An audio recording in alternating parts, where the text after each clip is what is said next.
We have an amazing little prayer in the tradition called the Invocation of the Holy Spirit. Now, the title of the prayer alone raises a bunch of questions, like what exactly does invocation mean, and who is the Holy Spirit? The Holy Spirit is the third person of the Trinity. The Church understands the Holy Spirit to be the personal love of the Father and Son for each other.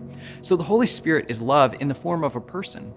By analogy, we might think of a child, a person who comes from the love of the mother and the father and represents their love, so to speak. An invocation just means calling on someone or asking someone to come here.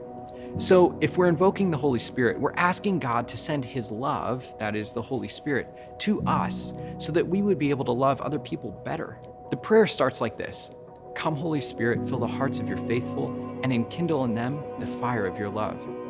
Come, Holy Spirit recalls the time when Jesus points out that no father would give his child a snake when his child asks for a fish, or a scorpion when the kid asks for an egg.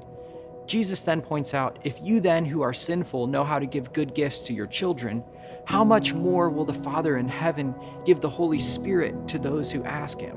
If we ask the Father for the Holy Spirit, the Father will give us the Holy Spirit. That's the one prayer that God will always answer.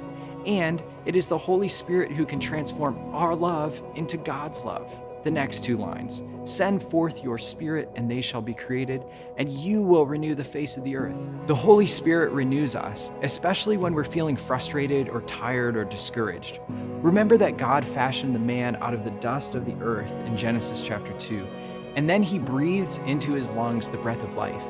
That breath of life is the Holy Spirit, and he's always ready to give us that breath of life when we ask for it.